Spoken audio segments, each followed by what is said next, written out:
पाहताय प्रहार टीव्ही, सत्यमेव व्रतम। टिळक कुटुंबाला काय झालंय? कोणीतरी मिंदे गटात गेलंय, यांना लाज वाटली पाहिजे। ज्यांनी स्वाभिमानासाठी लढा दिला, छातीचा कोट करून ब्रिटिशांशी लढले, तुरुंगात गेले, सरकारला डोकं ठिकाणावर आहे का असा प्रश्न विचारला आणि जालियनवाला बाग हत्याकांडाचा ज्यांनी धिक्कार केला, त्या टिळकांच्या नावाचा पुरस्कार ज्यांना दिला जात आहे आणि ज्यांच्या हस्ते दिला जात आहे, त्यांनी जंतर मंतर कांड केला।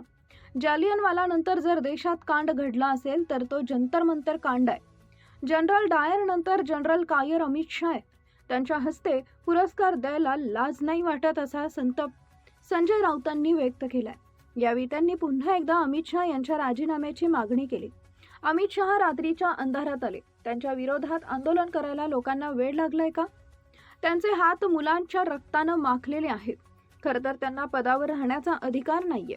10 दिवसांपासून अधिवेशन सुरू असून एकदाही संसदेत आले नाहीत आणि पुण्यात फिरत आहेत, हे लोकशाहीचं दुर्दैव आहे।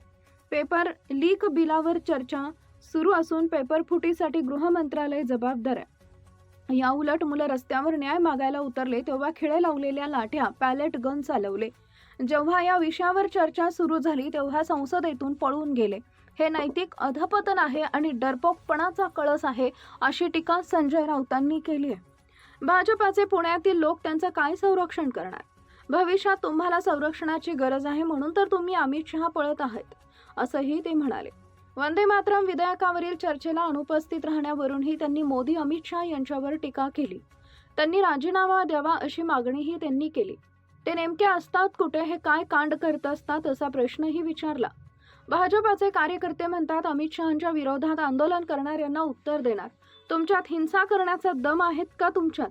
तुमचे पंतप्रधान रात्री 12 वाजता व्हिडिओ टाकतात, दिवसा बोलायला घाबरतात आणि आमच्याशी हिंसेवर बोलता। या मुलांनी तुम्हाला गुडघ्यावर आणलं, तुम्ही क्रांतीच्या आड येऊ नका। 2029च्या आत मोदी शहा देशाच्या सत्तेवर नसतील, 2029 ही उजाडणार नाही, यांचा बाजार उठला असेल, गृह खात्याचा लिलाव झाला असेल असा दावाही त्यांनी केला। पुण्यात मोठी आर्मी आणली असल्याचं समजत आहे, कशाला आणि कोणाला घाबरत आहात? मुळात तुम्ही गुंड आहात। एकतर गुंडासारखे वागा किंवा गृहमंत्र्यांसारखे वागा, जनतेशी संवाद साधा, असं त्यांनी सांगितलंय।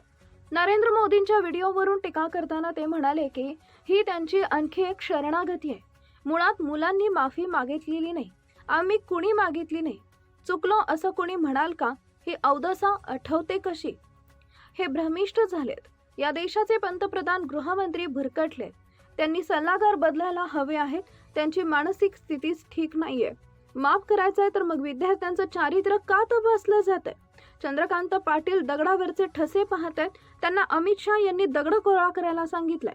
दादांना फिंगरप्रिंटची जबाबदारी दिली आहे। पाटील यांच्यासारखे महान वैज्ञानिक ज्यांनी अब्दुल कलाम यांना मागे टाकलंय, त्यांनी सर्वोच्च पुरस्कार देणं गरजेचं आहे। तुम्ही याआधी घाणेरडी भाषा वापरली तेव्हा काय झालं? मानसोपचार तज्ञांची गरज आहे। कोणाला तरी जर्सी गाय 50 कोटींची गर्लफ्रेंड म्हणाला होता, त्यामुळे तुम्ही दुसऱ्यांची आई बहीण काढली होती, हे विसरत आहात। जिथं भावनांचा उद्रेक होतो, कुणी आईवर गेलं नाही। हा देश जसा चालवत आहात त्याला झुंडशाही म्हणतात। याच मुलांच्या मदतीनं 2014 साली सत्तेवर आला होता, हे विसरू नका। कुणी तुम्हाला शिव्या घातल्या नाही।